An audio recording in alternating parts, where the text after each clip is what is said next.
ও গেলা কোমোৰাৰে পানী খমনীয়া গেলা কোমোৰাৰে পানী হয়নে এইজনী নাচনীক কি লৈ লাগিছে নিয়ক বুঢ়া শিয়ালে টানি মন জিলি খিলি খিলি বেঙেনাৰ পাতে মন জিলি খিলি খিলি বেঙেনাৰ পাত আমাৰ ঢোলটো যে বজায় কিট গিন্নি কিট্টাক ইয়াত ব্যাকৰণ আছে কিট গিন্নি কিট্টাক টেকেলি পৰিলে নাদত সমনীয়া টেকেলি পৰিলে নাদত বোলো হয়নে হয় মাকে জীয়েকে বিহু চাই আহোঁতে দুইজনী পৰিলে খালত ৰহিমলা ৰৈ ধেমালি কৰা ৰহিমলা ৰৈ ধেমালি কৰা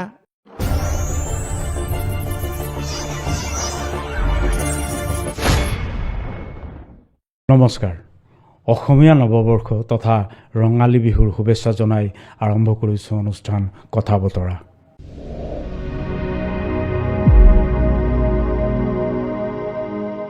ৰঙালী বিহু অসমৰ প্ৰতিটো খিলঞ্জীয়া মানুহৰ উমৈহতীয়া উৎসৱ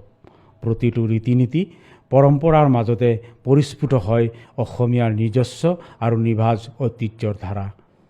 বাপতি সাহোন বিহুত গোধনৰ মংগলাৰ্থে দুমাহীৰ পৰা আৰম্ভ কৰি চেৰা বিহুলৈকে ৰাইজৰ মন উত্তাৱল হৈ উঠে সময়ৰ পৰিৱৰ্তনৰ লগে লগে বিহুৰ পৰম্পৰা বিহুৰ নাম বা গীতবোৰত আমূল পৰিৱৰ্তনৰ লগতে স্বকীয়তা ম্লান হোৱাৰ প্ৰশ্ন মাজে সময়ে উত্থাপন হয় যদিও বসন্ত আহিলে বহাগ আহিবই আৰু বহাগ আহিলে বিহু থাকিবই আজিৰ এই শুভ দিনত বিহুৰ বিষয়ে কিছু কথাৰ লগতে আপুৰুগীয়া নাম যোজনা গীত আদি শুনিবলৈ আজিৰ কথা বতৰা অনুষ্ঠানটি আয়োজন কৰিছোঁ আজি আমাৰ মাজত উপস্থিত আছে লোকসংস্কৃতিক ব্যাকৰণ আৰু যুক্তিৰে ব্যাখ্যা কৰি বিহুক সক্ৰিয় ৰূপত তুলি ধৰাৰ নিৰন্তৰ প্ৰচেষ্টা চলাই থকা বিহু গৱেষক বিশেষজ্ঞ বিশাৰদ সাধক লগতে মৰাণ মহাবিদ্যালয়ৰ প্ৰাক্তন অধ্যক্ষ ডক্টৰ অনিল শইকীয়া ছাৰ আপোনাক আমাৰ কথা বতৰা অনুষ্ঠানটিলৈ স্বাগতম জনাইছোঁ লগতে এটি গলবস্ত্ৰৰে আপোনাক সন্মান জনাব বিচাৰিছোঁ নাম জনাইছোঁ লগতে ছাৰ বোকাহাটৰ এক পৰম্পৰাভাৱে চলি থকা বোকাহাটৰ পেৰা ছাৰ আপোনাৰ হাতত অৰ্পণ কৰিছোঁ একদম প্ৰণাম জনাইছোঁ বোকাখাটৰ পেৰা হয় ছাৰ আজি আমি বছৰৰ প্ৰথম দিন বহাগৰ প্ৰথম দিন লগতে ৰঙালী বিহু উপলক্ষে আপোনাৰ লগত ছাৰ অনুষ্ঠানটি আমি আয়োজন কৰিছোঁ আমি আপোনাৰ লগত আমি বিশেষ গোটেইখিনি কথা পাতিম বিহুৰ সম্বন্ধে কথা পাতিম আমি অনুষ্ঠানটি প্ৰথমতে এটি হৰিধ্বনিৰে আমি অনুষ্ঠানটি আৰম্ভ কৰি ল'ব বিচাৰিছোঁ বোকাখাট সংবাদ আৰু অশোক ৰয় দুয়োজনক ধন্যবাদ জনাইছোঁ আৰু আজি প্ৰথম বহাগৰ দিন আমি হৰিধ্বনি উচ্চ কৰিব খুজিছোঁ হৰিধ্বনি উচ্চ কৰি হৰি বোলা গৃহস্থৰ কুশলাৰ্থে ছাৰ আমি নমস্কাৰ জনাইছোঁ আজি ৰঙালী বিহু উপলক্ষে আপোনাক আমি পাইছোঁ ছাৰ আপোনাৰ লগত আমি অনুষ্ঠানটো আৰম্ভ কৰি আমি নিজকে আমি সৌভাগ্য অনুভৱ কৰিছোঁ ছাৰ আমি অনুষ্ঠানটো আৰম্ভণিতে আমি হৰিধ্বনিটো শুনিলোঁ এতিয়া যি সাত বিহু আছে এই সাত বিহুৰ তাৎপৰ্যখিনি ছাৰ আপোনাৰ পৰা আমি জানিব বিচাৰিম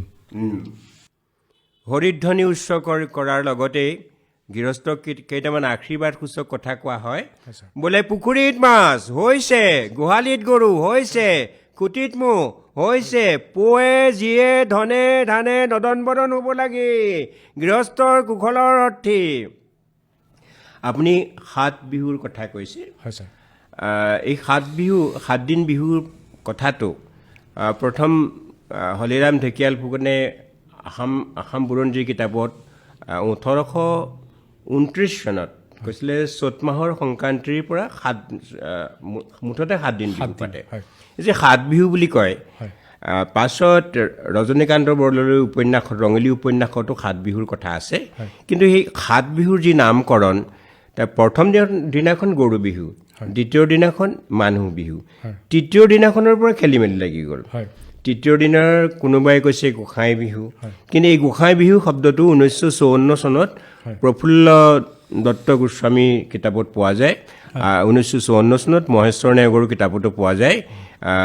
তেনেকৈ লীলা গগৈয়ে সাত বিহুৰ নামকৰণ কৰিছে বেলেগ বেলেগ ধৰণে বিহুগীতাৰ বনগোসাত নামকৰণ কৰিছে ধৰক তাৰপিছত হেমবুঢ়াগোহাঁই নামকৰণ কৰিছে হেমবুঢ়াগোহাঁই আকৌ চতৰ বিহু ৰাতি বিহুৰ পৰা আৰম্ভ কৰিছে চতৰ বিহু ৰাতি বিহু গৰু বিহু মানুহ বিহু চেতেহী বিহু কুটুম বিহু চেৰা বিহু এনেকৈ সাত ধৰণে এনেকৈ গৈ গৈ গৈ গৈ প্ৰায় মোৰ হিচাপত 21খনমান তালিকা আছে আৰু কোনোৱে ডক্টৰ দীপেন দাসে দেখুৱাইছে যে 21খনেই নহয় প্ৰায় 41খন তালিকা আছে কাৰো তালিকাৰ লগত কাৰো তালিকা নিমিলে এতিয়া জয়কান্ত গন্ধিয়াৰে প্ৰায় জয়কান্ত গন্ধিয়াৰ দুখন তালিকা আছে এখনত এটা ধৰণে কৈছে এখনত এটা ধৰণে কৈছে এই যে গোঁসাই বিহু বুলি যিটো কৈছোঁ তৃতীয় দিনৰ কথাটো যে উত্তৰ পাৰে ব্ৰহ্মপুত্ৰৰ উত্তৰ পাৰে সেই গোঁসাই বিহু পাতে সেই গোঁসাই বিহু মানে এই সত্ৰৰ গোঁসাইৰ কথা কোৱা নাই নৰহৰি চুতীয়াই লিখিছে যে এইটো তেওঁলোকে বিগ্ৰহ ফুৰাই বিগ্ৰহৰ কথা কৈছে আৰু তেনেকৈ সেই গোঁসাই বিহু আৰু উত্তৰ পাৰে 4 নম্বৰ দিনটোতে চেৰা বিহু বুলি কয় গতিকে পাছলে গৰু বিহু মানুহ বিহু গোঁসাই বিহু বা চেনেহী বিহু কুটুম বিহু তাঁতৰ বিহু মাইকী বিহু নাঙলৰ বিহু এনেকুৱা বিভিন্ন ধৰণৰ বিহুৰ কথা ওলাবলৈ ধৰিলে কিন্তু আমাৰ এই তিনিটা বিহুহে গৰু বিহু মানুহ বিহু আৰু চেৰা বিহু এই কথাখিনি আপোনাক ক'লোঁ সাত বিহু সম্পৰ্কত ছাৰ এটা প্ৰসংগক্ৰমে বহুখিনি কথা মাজে সময়ে শুনিবলৈ পোৱা যায় বিহুত ছাৰ ব্যাকৰণ বিহু বুলি ক'লে ছাৰ ব্যাকৰণৰ কিবা শব্দ তাত সন্নিৱিষ্ট কৰিব পাৰি জানো আপোনাক কওঁ এই যে গাঁৱত মানুহবিলাকে বিয়ানাম গাই আছিলে আইনাম গাই আছিলে দিহানাম গাই আছিলে চোতালত বিহু কৰি আছিলে একোৱেই নাই আৰু যেই যেনেকৈ ইচ্ছা তেনেকৈ কৰি থাকে এতিয়া ব্যাকৰণৰ কথাটো কেতিয়া আহিলে এই মঞ্চলৈ যেতিয়া গুচি গ'ল যে দিহানামেই যেতিয়া গৈছে বা বিয়ানামেই যেতিয়া গৈছে বা বিহুৱে গৈছে তেতিয়া বোলে এনেকৈ নহয় এনেকৈ নহয় তেনেকৈহে কোনোবা নাচনীজনে ছাৰ কঁকালটো ভাঙিম বুলি ক'লে তেওঁ 3বাৰহে ভাঙিব পাৰিব বা 2বাৰহে পাৰিব এই ধৰণৰ বোলে হাতৰ আঙুলিবিলাক এনেকৈহে থাকিব ফাক নহ'ব কিন্তু মই লীলা গগৈৰ বিহুগীতৰ বনঘোষাৰ যিটো বেটুপাত 1961 চনত ওলাইছিলে তাত দেখিছোঁ যে আঙুলিবিলাক এনেকৈ ফাক হৈ থকা বেটুপাতটো দেখিছোঁ বা প্ৰফুল্ল দত্ত গোস্বামী 12 মাহৰ 13 গীত হয় সেইখনত নহয় এখন ইংৰাজীত কিতাপ আছে তাতো কিছুমান ফটো আছে তাত আমি এনেকৈ দেখিছোঁ বা সেইটো বেলেগ কথা এনেকুৱা কৰিলে কিন্তু ব্যাকৰণটো আছে হয় ছাৰ ব্যাকৰণ নোহোৱাকৈ কোনো সংগীত সৃষ্টি হ'ব নোৱাৰে এতিয়া আমাৰ ঢোলটো যে বজায় কিট গিন্নি কিট গিন্নি কিট গিন্নি কিট্টাক ইয়াত ব্যাকৰণ আছে কিট গিন্নি কিট গিন্নি কিট গিন্নি কিট্টাক ইয়াত হৈছে এনেকুৱা হোৱা নাই চাওক কিট গিন্নি কিট গিন্নি কিট গিন্নি কিট গিন্নি কিট্টাক নাই হোৱা কিট গিন্নি কিট গিন্নি কিট গিন্নি কিট্টাক এই চাৰিটা হৈছে এই যে কিট গিনি বুলি কৈছে যে তাতো এটা ব্যাকৰণ আছে কিট গিন্নি চাওক 2 নম্বৰটো জোৰকৈ 1 নম্বৰটো জোৰ নহয় 2 নম্বৰটো ঘিন কিটি নাই কোৱা কিট গিনি এইটো কিট গিনি এটা দপটো আহে গতিকে আমাৰ দ্বিতীয় স্থানটো যে 1 2 3কে যে যায় এতিয়া মানুহে কৈ দিব কি 1 2 3 বিহুত কিহৰ 1 2 3 আছে নহয় যিজনে সংগীতজ্ঞ বা তাতকৈ ওপৰত যিজন সংগীত তত্ত্ববিদ তেওঁ গোটেইখিনি বিচাৰি উলিয়ায় গতিকে ব্যাকৰণটো তেনেকুৱা যে বিহু নাম এটা যেতিয়া গায় কেনেকৈ যাব পেঁপা যেতিয়া বজাব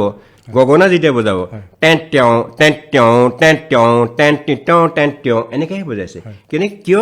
তেওঁ তাৰমানে কিট গিনি কিট্টাক ৰাগে ঘাটে ছিগিব লাগিব গতিকে 4 গৈ থাকে ইয়াত কিন্তু এটা 3কে গৈ থাকে কিট ঘিনা 1 2 3 1 2 3 1 2 3 1 2 3 তেনেকুৱা ব্যাকৰণ কিছুমান আছে নথকাকৈ নহয় যে লোকবাদ্য হ'ব পাৰে যে আমাৰ যিটো আমাৰ সংগীতৰ যিটো বুনিয়াদ সেই বুনিয়াদটো গঢ়ি উঠিছে লোকসংগীতৰ ভিত্তিত লোকসংগীতত ব্যাকৰণ আছেই সেই ব্যাকৰণটো কিন্তু এনেধৰণে সুপ্ত হৈ থাকে কোনেও গম নাপায় তাকিগেন গিগেন তাক গেন চিগেন তাক জাক তাকিগেন গিগেন তাক গেন চিগেন তাক জাক ইয়াত হৈছে ডাকিৰি কিটা গিগেন ডাও খিটা গিগেন ডাও দেখিছেনে ডাকিৰি কিটা গিগেন ডাও খিটা গিগেন ডাও এনেকুৱা হোৱা নাই ডাকিৰি কিটা গিগেন ডাও খিটা গিগেন ডাও এনেকুৱা হোৱা নাই গতিকে চাৰি চাৰিকৈ গৈ থাকিব লাগিব। ছাৰ আমি আজি অনুষ্ঠানটো আয়োজন কৰিছোঁ বিহুৰ যিখিনি নাম আছে নামখিনিক আমি বিশেষকৈ প্ৰাধান্য দিবলৈ আমি এই আজি বহাগ বিহুত বা ৰঙালী বিহুত আমি অনুষ্ঠানটো আয়োজন কৰিছোঁ। ইয়াত আমি ঢোল বাদৰ বিষয়টো লগতে হুঁচৰিৰ যিটো বিভাগ আছে ছাৰ এইটোক আমি অলপ যিহেতু ইমান কম সময়ৰ ভিতৰত ছাৰ গোটেইখিনি আলোচনা কৰিব নোৱাৰি আৰু আপোনাৰ মাজততো ছাৰ মানে আপুনি প্ৰতিটো বিষয়তে বিশাৰদ গোটেইখিনি আপুনি ক'বলৈ মানে তো এদিনতো শেষ নহ'ব। আমি আজি বিশেষকৈ ছাৰ গীত মাতৰ কথাখিনি আমি ছাৰ আজি শুনিবলৈ আমি ছাৰ আপোনাক আমি আমন্ত্ৰণ জনাইছোঁ। আমি জানিব বিচাৰিম ছাৰ বিহুৰ নাম প্ৰকাৰখিনি কি কি সেইখিনি অলপ কওক আৰু ৰাইজক বুজাই দিয়ক। বিহু যেতিয়া এটা অনুষ্ঠান হুঁচৰিত প্ৰথমখিনি হৈছে ঘোষা পদ। সেই ঘোষা পদ এটা সময়ত যেতিয়া গৃহস্থৰ চোতাললৈ বিহু গৈছিলে তেতিয়া সেই ঘোষা পদৰ কথাখিনি তেতিয়াৰ পৰা আহিছে বুলি পণ্ডিতসকলে কয়। তেতিয়া কি গাব এতিয়া হুঁচৰি বা হুঁচৰি শব্দটো কেনেকৈ আহিলে সেইখিনি ক'লেও তাত্ত্বিক কথা আহিব। সেই যে প্ৰথমতে গৈ বৃত্তাকাৰে ঘূৰণীয়াকৈ কৰিছে এই হুঁচৰিয়ে দলো চৰাই পাণ গুচি তামোল থুকি ৰূপৰ শৰাই এনেকুৱা বা ঐ ফুল ৰমক বিজুলীৰ চমক কাঞ্চন ভানুমতী গা কৰে ৰমক জমক এনেকুৱা ধৰণৰ। পাছত ধৰক যে স্বৰ্গদেউক প্ৰসন্ন কৰিবৰ কাৰণে ৰংঘৰ কাৰেংঘৰো জয়দৌল শিৱদৌলো অসমৰ বিজয় কিৰীতি ৰয়া কি ৰয়ে নাও এনেকুৱা আছিলে। যেতিয়া বৈষ্ণৱ পৰম্পৰা যেতিয়া আহিলে এই গীতটো কি হ'ল চাওক ৰংঘৰ কাৰেংঘৰ ঐ ৰাম আহিলে জয়দৌল শিৱদৌল ঐ ৰাম অসমৰ বিজয় কীৰ্তি হৰি গোপাল গোবিন্দ ৰাম এনেকুৱা আহিলে। কৃষ্ণাই মূৰৰে বকুল ফুলে পাহি নিয়ৰ পাই মুকলি হ'ল গোবিন্দাই ৰাম বা গোবিন্দ কৃষ্ণ ৰাম নাৰায়ণ হৰি জয় এই উচ্চাকটো আহিলে। অনেক আহিলে ৰামে বোলে লক্ষ্মণ ভাই সীতা কৈত গলা দণ্ডুকা বনতে সীতা ৰাৱণে হৰিলা এইবিলাক হুঁচৰিৰ ঘোষা। তাৰ পদ দি গৈ থাকিব। প্ৰথমতে ঘোষাটো দিয়াৰ পিছত লগৰীয়াসকলে বৃত্তাকাৰে গাব। বৃত্তাকাৰে কিয় কৰে যে আপোনাৰ মুখখন মই দেখিব লাগিব, মোৰ মুখখন আপুনি দেখিব লাগিব, সেইকাৰণে বৃত্তাকাৰ। লোক সংগীতত সদায় বৃত্তাকাৰে হয়। আৰু কোনফালে ঘূৰে জানে? বাওঁহাতে ঘূৰে। বাওঁ ভৰিটো মাজত থাকিব লাগিব। বাওঁ ভৰিটো আমাৰ অকৰা হোৱাৰ কাৰণে সি বেছিকৈ নোৱাৰে, সেইকাৰণে হেৰি মৰণা ফুৰোঁতে যিটো দগা গৰু গাধা গৰু তাক বাওঁহাতে দিয়া যায়। বাৰু যেই হওক লোকনাচত গুৰুটোও প্ৰথম পাক কিন্তু বাওঁহাতে ঘূৰাই যায়। যেই হওক এই যে হুঁচৰি যেতিয়া শেষ হ'ল ৰাম জয় হৰি বুলি যেতিয়া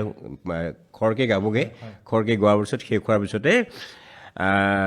এই ঘোষা পদ দিয়া বা পদ ঘোষা দিয়া অংশটো শেষ হয়। তাৰপিছতে বিহু আৰম্ভ কৰে, পুৰুষৰ বিহু আৰম্ভ কৰে। পুৰুষৰ বিহু আৰম্ভ কৰোঁতে প্ৰথমতে যোজনা গায়। এই যোজনা এটা যোজনা 6 ধৰণে 6টা সুৰত গাব পাৰে। 6টা সুৰত যেতিয়া চোতালত গাব তাৰ সুৰটো বেলেগ নহয়, একেটাই, কিন্তু মই এইটো কথা ক'ব লাগিছিল চোতালত গোৱা যোজনাৰ সুৰটো আৰু অকণমানি ল'ৰা ছোৱালীয়ে গোৱা যোজনাৰ সুৰটো আৰু ডেকা এজনে গোৱা যোজনাৰ পাৰ্থক্যটো। আৰু কিবা বস্তু খুজিবলৈ কিবা অনুৰোধ জ্ঞাপন কৰিবলৈ যোজনাৰ সুৰটো বেলেগ হয় এক যোজনাও বোলে জোঙাল নামো বোলে কোনোবাই জোঙাল বোলে কোনোবাই যোজনা বোলে সেইখিনি শুনিম ছাৰ এতিয়া শুনিম ন মই কৈছোঁ যোজনা জোঙাল সমাৰ্থকো হ'ব পাৰে কিন্তু তাতে এটা কথা আছে কিছুমানে কৈছে যে জোঙালটো 3 শাৰীত ৰচনা কৰা হয় আৰু যোজনাটো 4 শাৰীত যোজনা বুলিয়েই নহয় যিকোনো বিহুনামেই 4 শাৰীত ৰচনা কৰা হয় প্ৰথমে প্ৰণামো আই খৰস্তি এশাৰী দ্বিতীয় প্ৰণামো হৰি দুশাৰী তৃতীয় প্ৰণামো ঘৰৰ গৃহস্থ 3 শাৰী ধৰি যাওঁ নামৰে গুৰি 4 শাৰী এতিয়া চোতালত কেনেকৈ গাব প্ৰথমে প্ৰণামো আই খৰস্তি মৰমতে ভাইটি ঐ এনেকৈ প্ৰথমে প্ৰণামো আই খৰস্তি দ্বিতীয় প্ৰণামো হৰি চবেই ক'ব দ্বিতীয় প্ৰণামো হৰি তৃতীয় প্ৰণামো ঘৰৰে গৃহস্থ ধৰি যাওঁ নামৰে গুৰি এইটো এটা সুৰ সৰু সৰু ল'ৰা ছোৱালী যেতিয়াকৈ সুৰটো একেটাই অকণমান পাৰ্থক্য হয় কেনেকুৱা অতিকৈ চেনেহৰ মুগাৰে মহুৰা তাতোতকৈ চেনেহৰ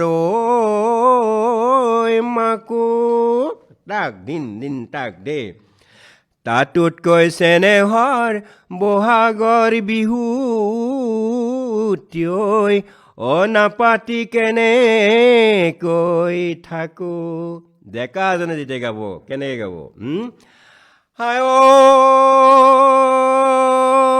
হায় দেহা হ'ল অলিয়া দেহা হ'ল বলিয়া দেহা হ'ল ডিঙি গৰা সেই বুলি কয় বুলি ক'ব তোমাৰে লগতে হলো মই বলি অচিনাকি হ'ব ৰে পৰা এইটো শুনি ছোৱালীজনীয়ে কি বুলি ক'ব হায় নৈ দেখি লাগিলে পানীৰে পিয়াতি তোমাক দেখি লাগিলে দয়া হাতৰ কটা তামোল ছোৱালীজনীয়ে কৈছে হাতৰ কটা তামোল হাতত মৰহিলে বা হাতত মলঙিলে নহলো নিজৰে গয়া এইটো ডেকা গাভৰুৱে গোৱা যোজনাৰ সুৰ বা আমাৰ পাছত জোৰা নামতো এনেকুৱা সুৰ গাব পাৰে যেই হওক এইটো তৃতীয় সুৰটো চতুৰ্থ সুৰটো হৈছে অনুৰোধ সূচক যাক আমি যোজনাও বোলো জোঙালো বোলো সেইটো 3 শাৰীত লিখা যেনে খুটিতে পৰিলে জীয়া খুটিতে পৰিলে জীয়া তললৈ মূৰৈকৈ গুণিব নালাগে গামোচা উলিয়াই দিয়া বা কেতিয়াবা বিহুখন পৰি গৈছে কোনোবা এজনে গাইছে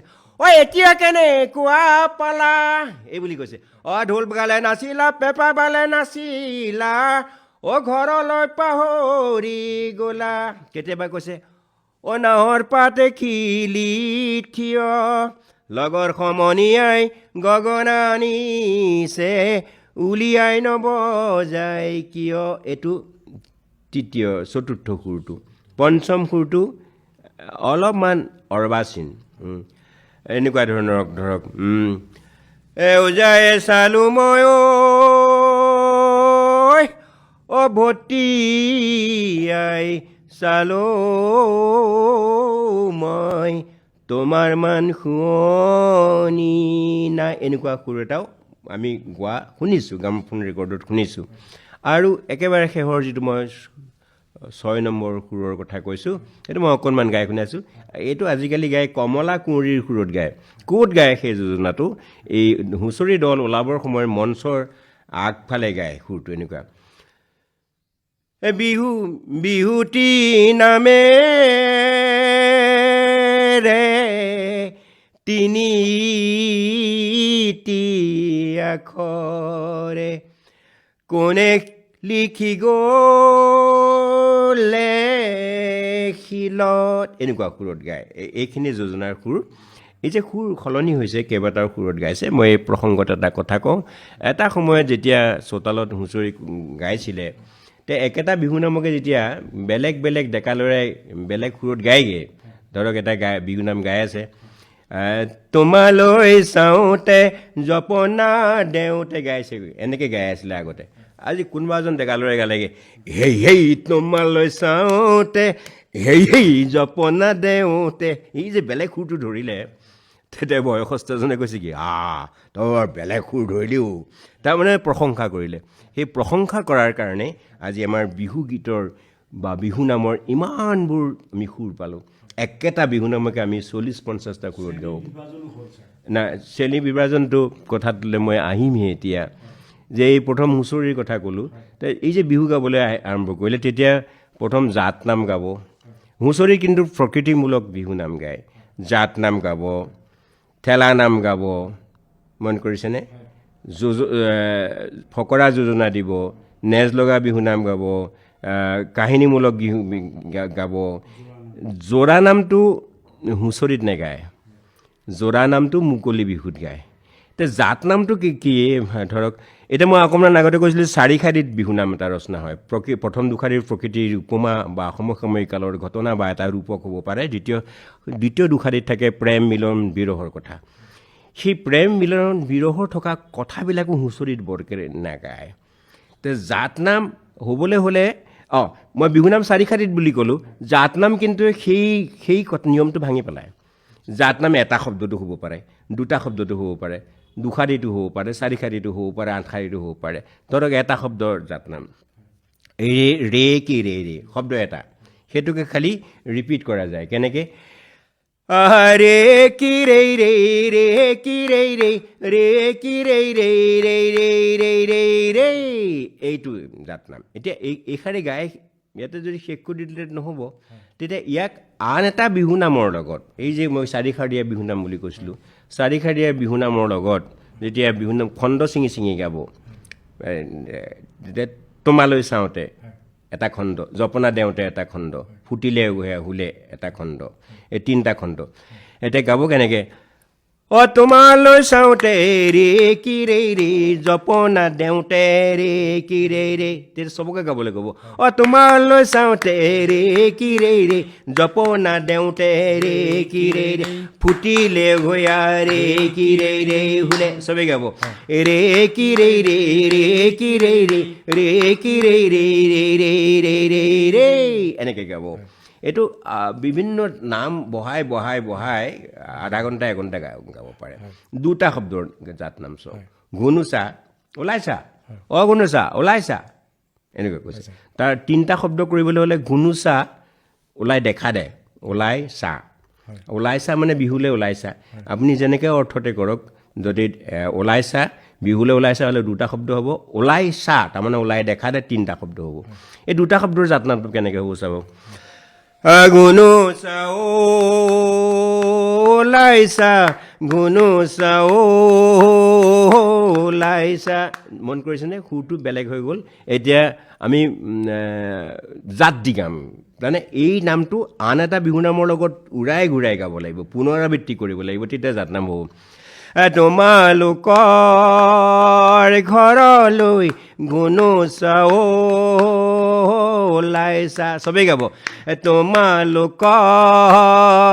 ঘৰলৈ ঘুনুচা ওলাইছা সদায় যাব পাৰোঁ মই ঘুনুচা ওলাইছা তুমি দিলে মৰমৰ মাতে ঘুনুচা ওলাইছা এনেকৈ আমি দীঘল কৰি গৈ থাকিব পাৰোঁ তেনেকৈ দুশাৰীৰ বিহুনাম আছে 3 শাৰীৰ বিহুনাম আছে 4 শাৰীৰ বিহুনাম আছে ধৰক এটা বিহুনাম গাইছোঁ জাত নাম 4 শাৰী ধৰি লওক হুঁচৰিত এনেকুৱা বিহুনাম গায় বৰ ডাঙৰটো ৰঙালাও ডিঙি দীঘলটো জাতিলাও গছত লগাটো বেঙেনা লতাত লগাটো কেৰেলা তিতা কেৰেলা ভেন্দি জিকা আমাৰ নাচনী নতুন শিকা নাচনী নতুন শিকা নাচনী এনেকৈ গাম এতিয়া এইটো জাত দি গাব চতে গৈয়ে গৈয়ে বৰ ডাঙৰটো ৰঙালাও বহাগে পালেহি বৰ ডাঙৰটো ৰঙালাও ফুলিলে ভেবেলি লতা এই বৰ ডাঙৰটো ৰঙালাও এনেকৈ বহাই গৈ থাকিব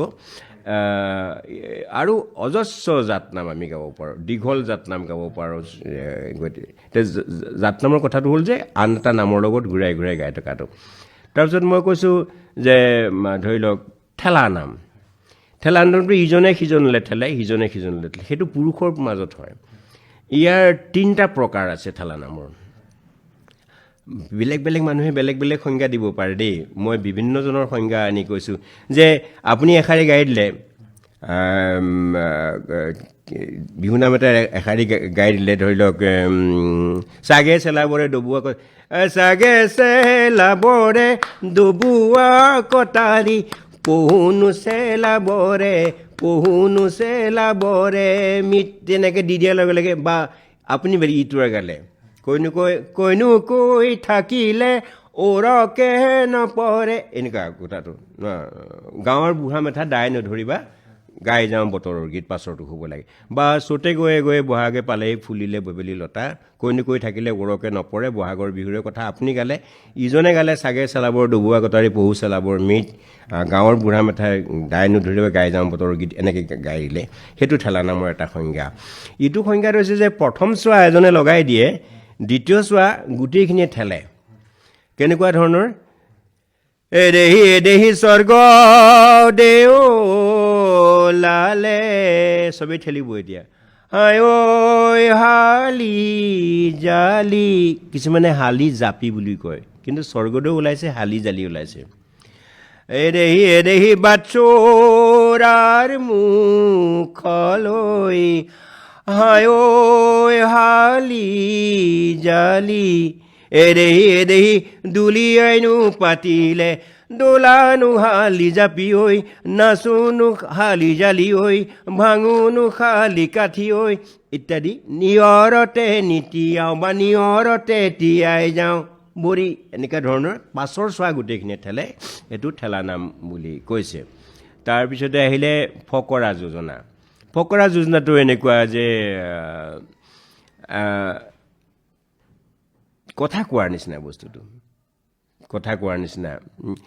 ধৰি লওক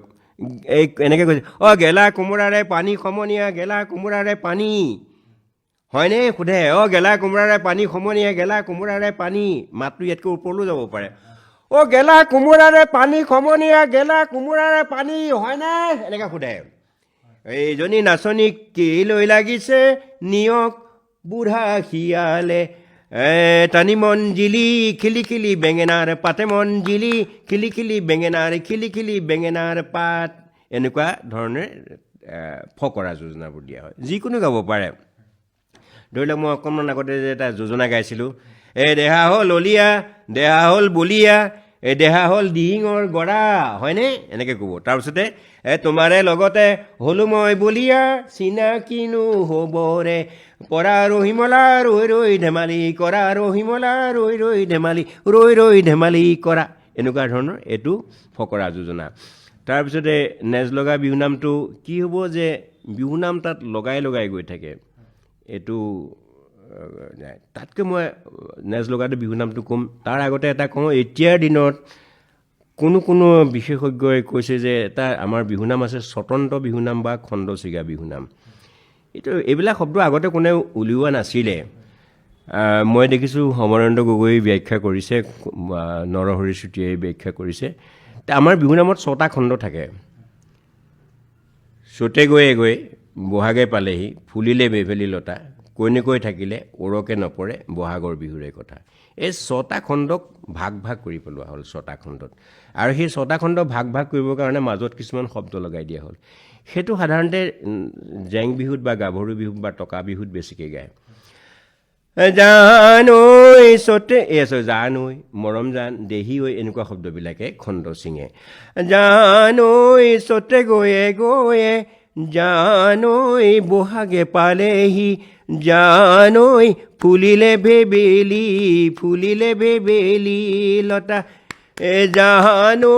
কৈনো কৈ থাকিলে জান ঐ ওৰক নপৰে জান ঐ বহাগৰ বিহুৰে কথা এইটো নেগায় আৰু এইটো তাতে শেষ কৰিলে তেনেকৈ অন্য ধৰণৰ মাজত কিছুমান শব্দ লগাই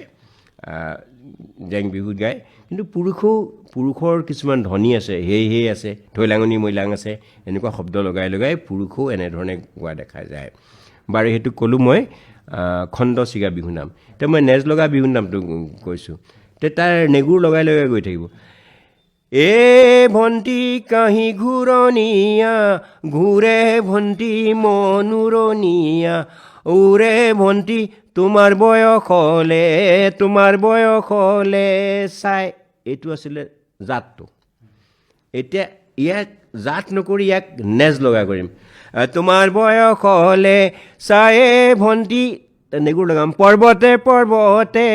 ভণ্টি বগাব পাৰোঁ মই ভণ্টি লতা বগাবলে টানে ভণ্টি বলিয়া হাতীকো ভণ্টি বলাব পাৰোঁ মই ভণ্টি তোমাক বলাবলৈ টানে ভণ্টি বুলি বহাই গৈ থাকিব বিচাৰি ভণ্টি এচাৰি আনিলোঁ ভণ্টি গাঁঠি ঘনে চায়ে ভণ্টি বিহুৰে তলিতে ভণ্টি তোমাকে বাচিলোঁ ভণ্টি গাব পাৰে ভনীও গাব পাৰে বাজি গাব পাৰে বা চেনাই গাব পাৰে চেনাই তোমাকে বাচিলোঁ চেনাই আগতে চেনায়ে গাইছিলে পাছত মই ভণ্টি গোৱা শুনিলোঁ এইটো হ'লগৈ নেজ লগা বিহুনাম কিন্তু কাহিনীমূলক বিহুনামত আজি ঘনশ্যাম খনিকৰ তেখেত প্ৰয়াত তেখেতৰ যিখন বিহুগীতৰ কিতাপ আছে আমি বহুত কাহিনীমূলক বিহুনাম পাওঁ কিন্তু লীলা গগৈ বিহুগীত আৰু বনঘোষাত আমি যিটো কাহিনীমূলক গীত পাইছোঁ হলকন চাহাবৰ গীত পাইছোঁ ৰঙিলী পমিলিৰ গীত গাইছোঁ তাতো এটা জাত দি গোৱা যায় মই অকণমান গাই শুনাইছোঁ যৌবন্দ তোমাৰ সমান ধুনীয়া নাই নাও এইটো জাত এইটো লগৰীয়াসকলে বাৰে দোহাৰি থাকিব মাজে গীতটো হৈছে ৰঙিলী পমিলিৰ গীত এতিয়া গীতটো গাম ৰঙিলী না পমিলি দুয়ো বাই ভনী যৌবন্দ নদীত গা ধুবলৈ যায় নাও তাৰ চবেই গাব যৌবন্দ তোমাৰ সমান ধুনীয়া নাই নাও ৰঙিলী না তাঁতৰ শাল বৰ ঘৰৰ মুধতে যৌবন্দ তাতে নাৱে বন্ধা ঘাটে নাও এই নাও বন্ধা ঘাটতে নেপালীয়ে আহি নাও বান্ধিলে তাৰপিছতে মাকক গাখীৰে ভুলালে দেউতাকক টকাৰে ভুলালে ৰঙিলী পমিলিক লৈ গুচি গ'ল আৰু এই গীতটো মই শেষৰ শাৰীটো ক'ব খুজিছোঁ আপুনি শুনি বৰ ভাল পাব শেষৰ শাৰীটোত কি আছে জানে নামটি ষ্টেচনত টেলিগ্ৰাফ কৰিলে কেতিয়াৰ বিহুনাম এইটো নামটি ষ্টেচন 1881 উকিয়াই ৰেলগাড়ী চলিছিল ডিব্ৰুগড়ত গধূলি হ'ল 1881 অসমলৈ ৰেলগাড়ী আহিছিলে তেতিয়াই মানুহে ৰচনা কৰিছিলে সেইটো বিহুগীতৰ বিৱৰ্তনত ক'বলৈ ভাল হয় কেনেকৈ বিৱৰ্তনটো হৈছে তেতিয়া এই যে নামটি ষ্টেচন তাৰ পিছতো হৈছে 1881 পিছত তাৰমানে এইটো একেবাৰে পাছৰ কালৰ বিহুগীত এই আঠটাই আপোনাক মই ক'লোঁ কি আঠটা জাত নাম জোৰা নামটো মই ইতিমধ্যে গায়ে শুনাইছোঁ আপোনাক দেহাৱল অলিয়া দেহাৱল বলিয়া দেহাৱল দিৰিঙগৰা এইটো কৈছোঁ তেতিয়া ছোৱালীয়ে কৈছে নৈ দেখি লাগিলে পানীৰে পিয়াহাতী তোমাক দেখি লাগিলে দয়া হাতৰ কটা তামোল হাততে থাকিলে নহ'লো নিজৰে গয়া ইত্যাদি ছোৱালীজনী তেনেকৈ কৈছে সেইবিলাক ল'ৰাৰ ছোৱালীৰ মাজত মুকলি বিহুত গাইছিলে বাৰু সেইটো জোৰা নাম মই কৈছোঁ জাত নাম জোৰা নাম ঠেলা নাম ফকৰা যোজনা নেজ লগা বিহুনাম কাহিনীমূলক বিহুনাম আৰু কিবা এটা কৈছিলোঁ যোজনা এই আঠটা আৰু বেলেগ বেলেগ ভাগতো বহুতে ভাগ কৰিছে যে গামোচা খোজা বিহুনাম, শৰাই খোজা বিহুনাম ইত্যাদি, চৰাইক লৈ বিহুনাম, এইবিলাক লৈ বিহুনাম। আমাৰ ঢেৰ চৰাইৰ নাম আছে, নদীৰ নাম আছে, গোটেইখিনি আছে। ছাৰ, আমি বিহুৰ বিষয়ে আমি বহুখিনি কথা আমি জানিলোঁ, গীতখিনিও শুনিলোঁ। ছাৰ, আপুনি বিহুক লৈ পেলাই যিখিনি কিতাপ লিখিছে নেকি ছাৰ? কিবা মই বিহুক লৈ কিতাপ লিখাও নাই, প্ৰবন্ধহে এতিয়ালৈকে প্ৰায় 20-30টামান হৈছে। প্ৰত্যেক বছৰে ভাবোঁ এইবছৰ কৰিম আৰু, কিন্তু সেই কৰিবৰ সময়ৰ পৰা জানুৱাৰী মাহৰ পৰা এনেকুৱা কিছুমান বিহু কৰ্মশালা ইত্যাদি আহি যায়, মোৰ কামটো নহয়গৈ, কিন্তু হৈ আছে। মানে ছাৰ, যেনেকৈ ধৰক 12 মাহত 13 গীত, বনঘোষা, বহাগী, এই ধৰণৰ ছাৰ আপোনাৰ পৰা আমি এখন আশা কৰিম ছাৰ। নিশ্চয় আপুনি এইখিনি কিতাপৰ নামো দি থোৱা আছে, কৰ্মবিকাশত বহাগ বিহু, হয়, চব কৰি থোৱা আছে। হয় ছাৰ, আমি সেইখিনি আশা কৰিম আপোনাৰ পৰা। ছাৰ, আমি আৰু আপোনাৰ মাজে সময়ে ছাৰ, মোৰ এটা খুব ভাল লগা এটি নাম আছে, যিটো ফকৰা। মই মাজে সময়ে আপোনাক আকৌ অকণমান অনুৰোধ কৰিম, মই খুব ভাল পাওঁ এই নামটি। মই আপোনাৰ কথাৰ মাজতে আৰু এই গীতখিনি অলপ শুনিম। ছাৰ, এতিয়া আমি আহোঁ বেলেগ এটা প্ৰশ্নলৈ। আপুনি আগৰ বিহু আৰু বৰ্তমানৰ বিহুৰ ভিতৰত আপুনি কি পাৰ্থক্য দেখে ছাৰ? আগতে বিহু মানে ৰং, বিহু মানে আগৰ বুলিলে মই বৰ বেছি আগলৈ যাব নোৱাৰোঁ। হয়, আপুনি 1960 আপুনি যুৱক মানে? নাই, মই 1960 চনৰ পৰা বিহু দেখিছোঁ। হয়, তেতিয়াৰ বিহু আৰু বৰ্তমানৰ বিহুৰ মাজত আপুনি বৰ সাংঘাতিক কথা এটা কওঁ শুনক। হয় ছাৰ। মই সাংঘাতিক বুলি নিজে ক'ব নালাগে। মই 1960 চনত মোৰ বয়স 5, তেতিয়াৰ পৰা মই বিহু দেখিছোঁ, হুঁচৰি দেখিছোঁ। 1961 চনত লীলা গগৈয়ে বিহুগীতাৰ বনঘোষাত এই পাতনিত লিখিছে যে আজিকালি হুঁচৰিৰ ঢং আৰু বিহু নামৰ সুৰ দেখিলে এনেকুৱা লাগে যে মূলটো কি হৈ আছিল ধৰাই টান। তাৰমানে মই যেতিয়া বিহু গাবলৈ শিকিছোঁ, তেতিয়াই হুঁচৰিৰ ঢং সলনি হ'ল, সুৰ পৰিৱৰ্তন হ'ল। গতিকে আপুনি কি ক'ব? গগন চন্দ্ৰ মহন্তক লগ কৰিছিলোঁ লখিমপুৰৰ, মোৰ লগত নন্দকিশোৰ মহেশ্বৰী আৰু এজন আছিলে। তেতিয়া গগন চন্দ্ৰ মহন্তই কৈছে যে 1952 চনত যেতিয়া লতাশিলত বিহু হৈছিলে, তেওঁলোকে যেতিয়া বিহু মাৰিবলৈ গৈছিলে, তেতিয়া তেওঁলোকৰ সাজটো আছিলে কি? হাত কটা গেঞ্জি।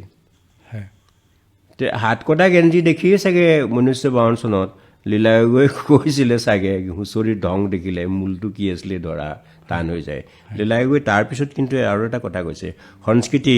বন্ধ পুখুৰীৰ মাছ নহয়, বোৱতী নদীৰ দৰে বৈ যাবই, কিন্তু মূলটোক মাৰিব নালাগে। এই যে তেতিয়াৰ আমি যিটো হুঁচৰি দেখিছিলোঁ গৃহস্থৰ চোতালত, সেই গৃহস্থৰ চোতালৰ হুঁচৰি আচলতে আখৰাৰ থলী। আমি আখৰা কৰিছিলোঁ তাত। এই যে ঢোল যে বজাইছিলে, একেটা বোলকে বহুত সময় বজাইছিলে, ডাও ডাও ডাও ডাও ডাও ডাও ডাও ডাও, আমি লগে লগে বজাইছিলোঁ। আমি সৰু সৰুৱে হুঁচৰি গাইছিলোঁ, ধৰক ৰাতিপুৱা 10টাৰ পৰা 2টামান বজালৈকে, ভাগৰ লাগে গুচি আহোঁ আৰু 2টা বজাৰ পৰা 4টা বজাৰ পৰা ডাঙৰৰ লগত ডাও ডাও ডাও ডাও ডাও ডাও, এইটো আখৰা কৰোঁ আমি। টাক টাকি দি ঘেনি, টাক টাকি দি ঘেনি, বহুতবাৰ বজায়। টাক টাকি দি ঘেনি, ঘেন টাকি দি ঘেনি, বহুতবাৰ বজায়। বজাওঁতে আমাৰ ইয়াতো সোমাই যায়, ইয়াতো আহি যায়। তেতিয়াৰ দিনত সেই আছিলে আখৰাৰ থলী আছিলে হুঁচৰিখিনি। এতিয়া সাম্প্ৰতিক সময়ত পৰিৱৰ্তনটো কি দেখিছে বুলি সুধিছে, যে এতিয়া তেনেকৈ বিহু শিকিবলৈ সুবিধাটো নাই। সেইকাৰণে এতিয়া বিহু শিকাবৰ কাৰণে কৰ্মশালাৰ আয়োজন কৰা হৈছে। আৰু তেতিয়া চোতালৰ বিহুত চবেই যে গাবলৈ গৈছিলে, সেই মই কৈছোঁ 1960-70 পৰা এতিয়া প্ৰায় 50-60 বছৰ হৈ গৈছে। ইমান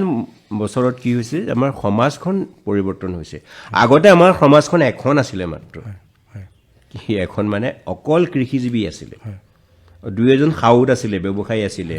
সাউদ কৰিছিলে, বেহা কৰিছিলে। এতিয়া ইংৰাজসকল অহাৰ লগে লগে সমাজখন দুখন হৈ গ'ল, এখন চাকৰিজীৱী সমাজ, এখন কৃষিজীৱী সমাজ। গেছ কোম্পানী হ'ল, তেল কোম্পানী হ'ল, ৰেল কোম্পানী হ'ল, স্কুল হ'ল, কলেজ হ'ল। তেতিয়া এই চাকৰিজীৱী সমাজখন, এই চাকৰিজীৱী সমাজখন আহিলে আৰু এটা সমাজ সৃষ্টি হ'ল। এইটো এখন সমাজ বুলি মই নকওঁ, মই কি বুলি ক'ম শব্দটো বিচাৰি পোৱা নাই। ইংৰাজ অহাৰ লগে লগে গোটেই ভাৰতবৰ্ষত আৰু এটা ঘটনা ঘটিলে।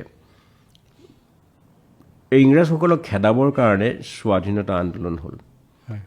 মই যিমানবিলাক বিহু সন্মিলনৰ বুৰঞ্জী পঢ়িছোঁ, হয় ছাৰ আজি বেটিয়নিৰ বুহি আপোনাৰ ঘৰৰ ওচৰতে বেটিয়নি গোলাঘাটৰ তাত দেখিছোঁ তাৰ যিখিনি উদ্যোক্তা আছিলে সেইখিনি স্বাধীনতা সংগ্ৰামী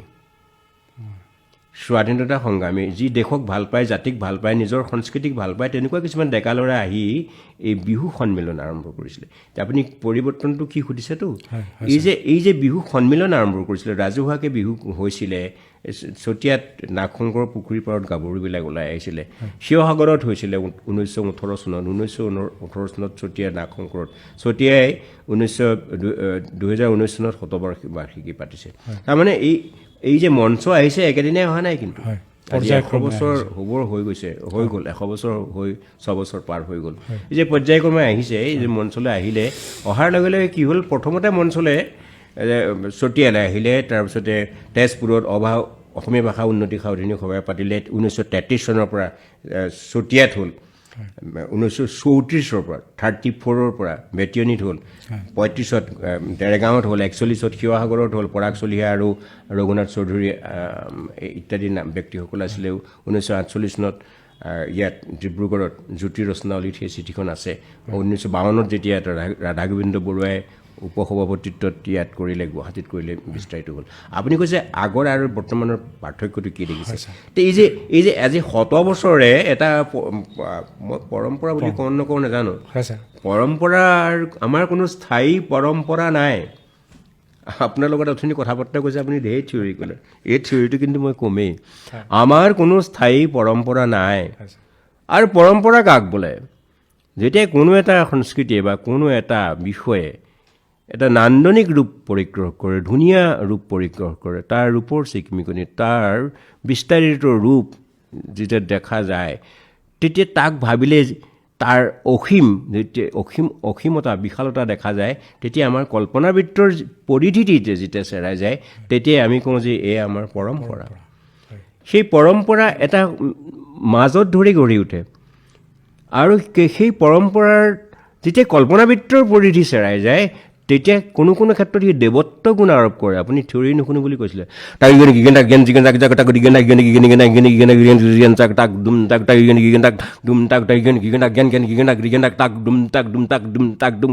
কি বুজালি এইটো বোলে দেৱবাদ্য এইটো এনেকৈ নোৱাৰা শিকিব কিন্তু সেইটো লাহে লাহে গৈছিলে ডাও ডাও ডাও ডাও এনেকৈ হৈছিলে খিট খিটি খিট ডাও খিট খিটি খিট ডাও এনেকৈ আৰম্ভ হৈছিলে সেই যে পৰম্পৰাৰ কথাটো কৈছে যে পৰম্পৰাৰ বুকুত পৰম্পৰাৰ মৃত্যু হয় ৰাতি বিহু নাইকিয়া হৈ গ'ল মৰাণসকলৰ আছে পৰম্পৰাৰ বুকুত নতুন পৰম্পৰাৰ জন্ম হয় চোতালৰ বিহু আহিলে পৰম্পৰাৰ বুকুত আকৌ নতুন পৰম্পৰাৰ সৃষ্টি হয় মঞ্চৰ বিহু আহিলে আজি 100 বছৰ হ'ল বুলি কৈছোঁ নহয় তে এই যে 100 বছৰত মঞ্চলৈ যেতিয়া গুচি গ'ল তেতিয়া মানুহবিলাকে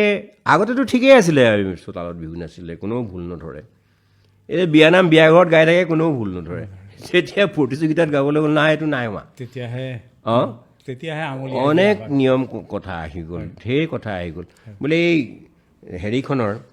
টঙালীখনৰ গাঁঠিটো সোঁহাতে মাৰিবনে নে বাওঁহাতে মাৰিব মই এইকাৰণে ছাৰ মই অথনি আপোনাক মই ব্যাকৰণৰ শব্দটো ছাৰ মই ব্যৱহাৰ কৰিছিলোঁ ছাৰ হয় হয় মই এইটো কাৰণে হয় ছাৰ কওক এতিয়া মূৰৰ বুলি গামোচা গাঁঠিটো এইফালে মাৰিব নে এইফালে মাৰিব কোনফালে মাৰিব কি ঠিক আছে কিন্তু এটা কথা সঠিক যে মই কোনফালে মাৰি সুবিধা পাম এইফালে মাৰি সুবিধা পাম নে এইফালে মাৰি সুবিধা সোঁহাতে টানি ভাল পাম নে বাওঁহাতে টানি ভাল পাম তে মই এইফালে মাৰি ভাল পাম নে এইফালে মাৰি ভাল পাম এইফালে সোঁহাতে মাৰি ভাল পাম নে মাৰিডাল যেতিয়া মোৰ এইফালে থাকে এই গাঁঠিটোৱে মোক দিগদাৰ কৰিব পাৰে গতিকে তেনেকুৱা বিজ্ঞানসন্মতভাৱে ভাবিলেও হৈ যায় কিন্তু মই নকওঁ যে এইফালে মাৰিলে ভুল এইফালে মাৰিলে শুদ্ধ তাক লৈ নম্বৰ কটা ইত্যাদি মই এইটোৱে ক'ব বিচাৰিছোঁ এতিয়া আপুনি ঢোল বজোৱাৰ কথাটো ক'লে যিসকলে লেফ্ট হেণ্ডাৰ আছে তেওঁলোকেতো এইফালে গাঁঠিটো মাৰি পেলাই তেওঁলোকে ভাল পাব হয়নে বা যিসকল ৰাইট হেণ্ডাৰ আছে তেওঁলোকে এইফালে ছাৰ গাঁঠিটো মাৰি ভাল পাব মই এইকাৰণে ছাৰ ব্যাকৰণৰ কথাখিনি চাই মই আপোনাক তথাপিও তাত আমাৰ এটা ইংৰাজী শব্দটোহে আহিছে ইউনিফৰ্মিটি সমতাকৰণ সমীকৰণ বা দেখিবলৈতো ধুনীয়া হ'ব লাগিব যিফালে বাৰু সেই কথাবোৰ আহি গ'ল তাৰপিছতে বিভিন্ন ছন্দৰ কথা আহি গ'ল তেতিয়া আগতে খোল বজাই আছিলে কোনেও ঢেৰ খোল বজাই আছিল গীটাও গীটাও কটি তাকো টাও তাকো টাও ঠেই দে তাকো দিনা দেই দেনা দিন দেন টাও দেন টাও তাকো তাক দে তাকো দিনা তাক দে দে তাক দেন তাক টাও টাও কি দেন তাক দেই এনেকৈ বজাই আছিলে পাছত ক'লে নহয় তুই ব্যাকৰণ আছে বোলে কি 1 2 3 4 5 6 7 8 9 10 11 12 13 14 এই যে ব্যাকৰণটো আনি দিলে হয় ছাৰ তে এইটো আমাৰ আছেই ব্যাকৰণ বাৰু এতিয়া পৰিৱৰ্তনটো সেইটো হ'ল এতিয়া শৃংখলিত ৰূপলৈ আহিলে সাজপাৰ কি পিন্ধিব হয় কোনটো সময়ত কোনটো বিহুনাম গাব যে এতিয়া যে হুঁচৰিৰ পুৰুষৰ অনুষ্ঠান এই কথাটো প্ৰমাণ হ'ল এই যে ডেকা গাভৰু গোৱাটো মুকলি বিহু বোলা হ'ল এই কথাটো প্ৰমাণ হ'ল এইখিনি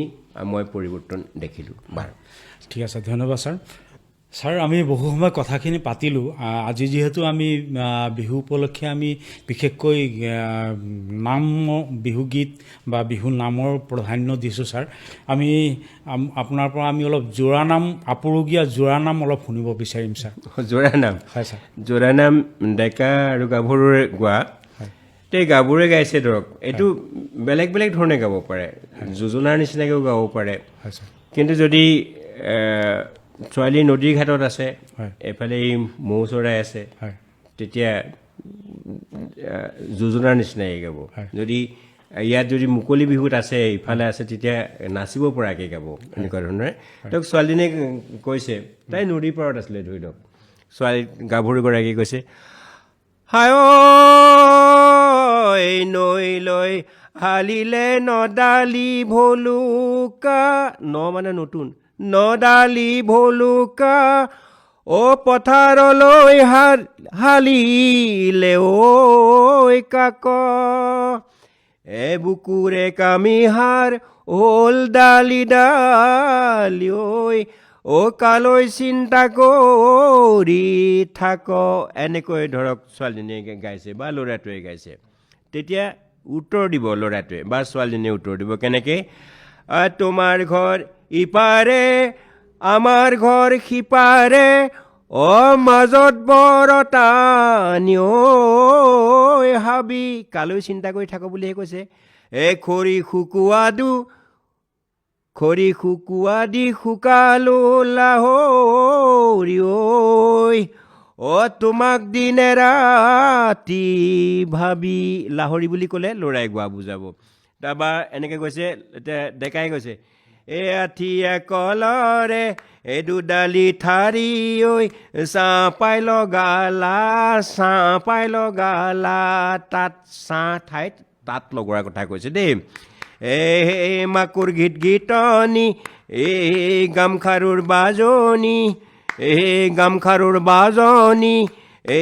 লগাই কোনি চৰে মাতিতে ছোৱালীজনী গাইছে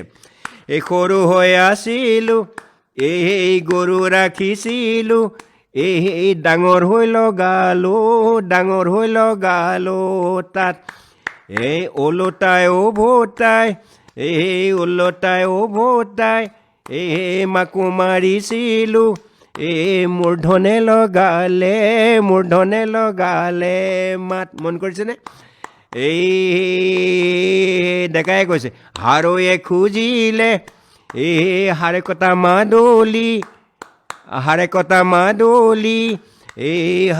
মাদলি পাৰলৈ কিনিলো মণি বুকুৰ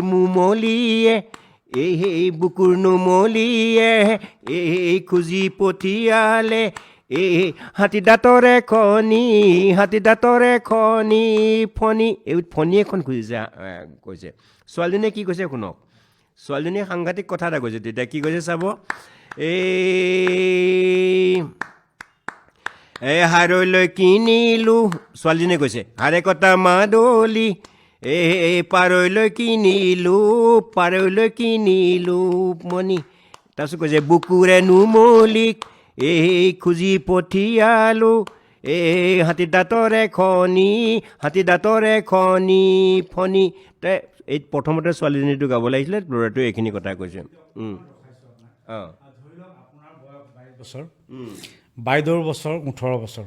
নাই মোৰ বয়স 70 বছৰ নহয় ছাৰ মই ধৰি লওক এনেকৈ ধৰক হয় ছাৰ হয় ছাৰ হয় তেতিয়া আপুনি বাইদেউলৈ কি গাব এতিয়া হ'লে মই কি গাম নহয় বাইদেউলৈ কি গাব এতিয়া মই অমৰাৰ লাগিলে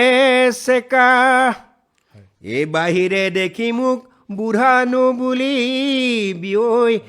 ভিতৰি গোটেইটো ডেকা এইটো আজিকালি লিখা বিহু নাম আমাৰ যোৰহাটৰ মিণ্টুমণি শইকীয়াই 1001টা বিহু নামত এই গীতটো আছে তাতে মই তাৰ পৰা গাইছোঁ মানে আপুনি বাইদেউলৈ এই শাৰীহে গালে মই যদি 22 বছৰত থাকিলোহেঁতেন তেতিয়াতো এনেকুৱা ধৰণৰ কি গালোহেঁতেনটো ক'ব নোৱাৰোঁ হাতী হেৰুৱালো লিহিৰি বনতে ঘোঁৰা হেৰুৱালো ৰণত বাপায়ো হেৰুৱালো সৰগৰ মুকুতা চোতালৰ দুবৰি বনত এনেকুৱা কথাও প্ৰতীকী ব্যঞ্জনাৰ কথাও ক'ব পাৰিলোহেঁতেন বাছ চৰাই হালধীয়া পাখি বিনন্দীয়া খুটি খাই অৰণ্যৰ টোপ দিনৰ দিনটো এবাৰ নেদেখিলে পেটতো নাথাকে ভোক মন কৰিছেনে বোকাৰে গৰৈ মাছ বোকাতে ঘূৰিলে ওপৰত উৰিলে বক মনৰ কথাষাৰি মনতে থাকিলে ক'বলৈ নাপালোঁ লগ সুৰটো বেলেগ হ'ব পাৰে বোকাৰে গৰৈ মাছ বোকাতে ঘূৰিলে এই পাৰতে উৰিলে পাৰতে পৰিলে বক মনৰে কথাষাৰ মনতে থাকিলে ভনী ঐ ক'বলৈ নাপালোঁ লগ এনেকুৱা ধৰণৰ এই সুৰটো এইমাত্ৰ ভাবি লোৱাৰ কাৰণে এনেকুৱা হৈছে বাৰু আমি ছাৰ আৰু দুটিমান আপুনি গীত ছাৰ আপোনাৰ পৰা আমি শুনিম মই এতিয়া এটা প্ৰশ্নলৈ আহোঁ বৰ্তমান যুগৰ যুৱ প্ৰজন্মই আপোনালোকৰ দৰে বিজ্ঞ লোকৰ আদৰ্শ গ্ৰহণ কৰি বিহুটিক সঠিক ৰূপত উত্থাপন কৰাৰ লগতে বিহুক পেশা হিচাপে লৈ অনুষ্ঠান পৰিৱেশন অব্যাহত ৰাখিছে এই সম্বন্ধত আপোনাৰ অকণমান চমুকে বক্তব্য এটা ল'ব বিচাৰিম বিহুটো এতিয়া পেচাই হয় বহুতৰ কাৰণে বিহু পেচা এতিয়া মই এজন ব্যক্তিৰ নাম কৈছোঁ আমাৰ গুৱাহাটীত থাকে আমাৰ সোণাৰীৰ ৰঞ্জিত গগৈ তেখেতে গিনিজ বুকত ৰেকৰ্ডত গোটেইখিনি পৰিচালনা ৰঞ্জিত গগৈ বা আজি সোমনাথ বৰা ওজা এনেকুৱা বহুতখিনি আছে সীমান্ত তামুলী ঢোলৰ ওজা তেওঁ বিহুৰ উপৰিও ঢোলৰ ওজা বহুতে এতিয়া বিহুক পেচা হিচাপে গ্ৰহণ কৰিছে অকল এইখিনিয়ে নহয় যে বিহুৰ সময়ত আমাৰ যিখিনি শিল্পী আছে সেইখিনিও এটা বেলেগ ধৰণে বিহু চৰ্চা কৰিছে আৰু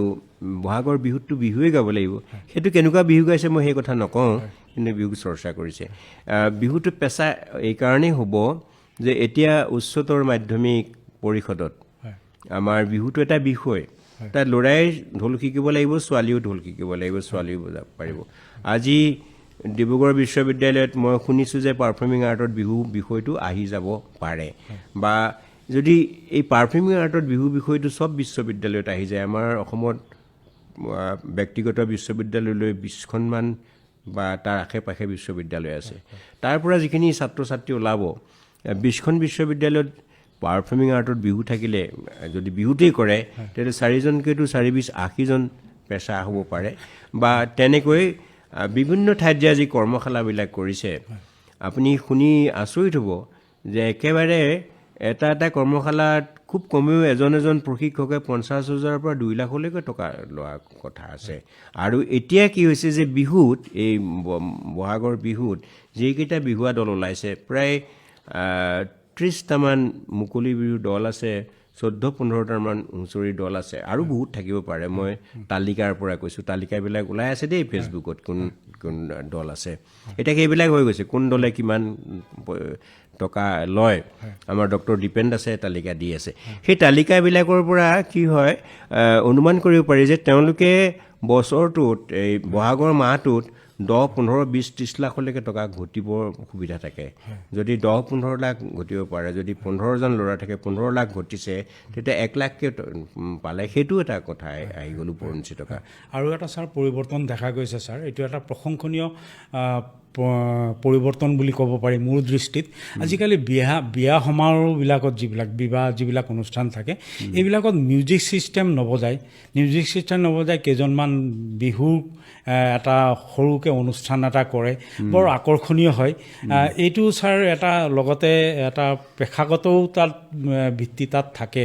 এইটো আজিকালি প্ৰশংসা কৰিব পাৰি নেকি ছাৰ এই বিষয়টো মই সেইটো মতামত নিদিওঁ মোক যদি সোধে বিয়াত বিহু থাকিব নাথাকে বিয়াত বিহু তেতিয়া থাকিব পাৰে সেই দৰা আদৰিবৰ সময়ত যদি কোনোবাই বিহু কৰিছে থাকিব পাৰে পানী তুলিবলৈ যাওঁতে পানী তোলা ঘাটটোৱে বজাওঁ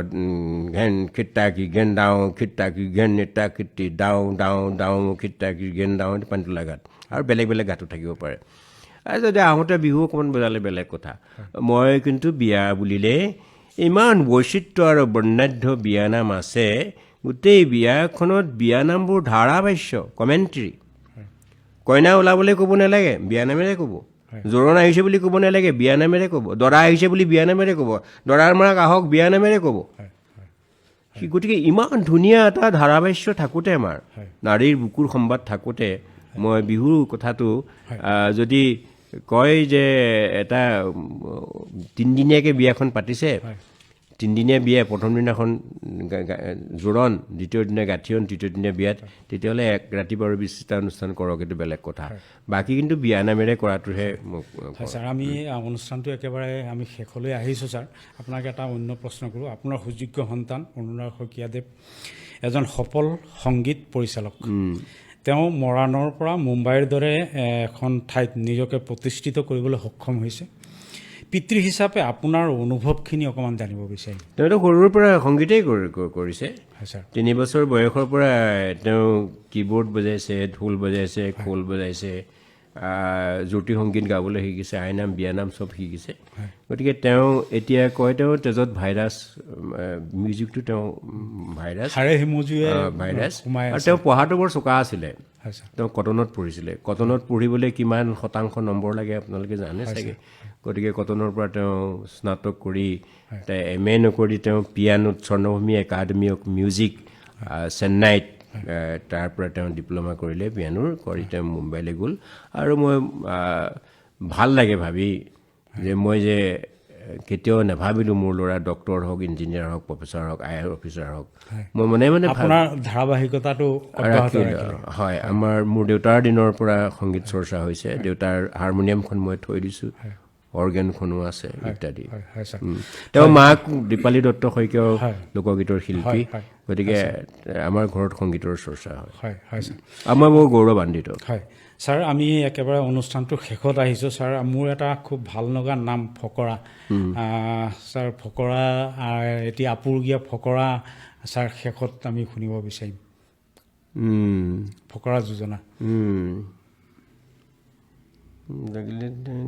মাকে জীয়েকে বিহু চাই আহোঁতে টেকেলি পৰিলে নাদত সমনীয়া টেকেলি পৰিলে নাদত টেকেলি পৰিলে নাদত সমনীয়া টেকেলি পৰিলে নাদত বোলো হয়নে মাকে জীয়েকে বিহু চাই আহোঁতে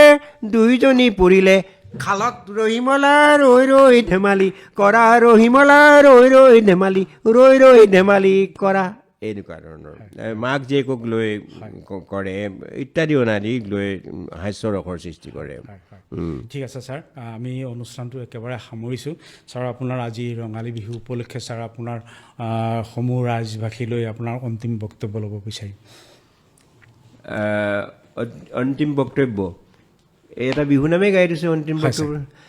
নিচিপৌ চিপৌচিয়ে কনা চিপ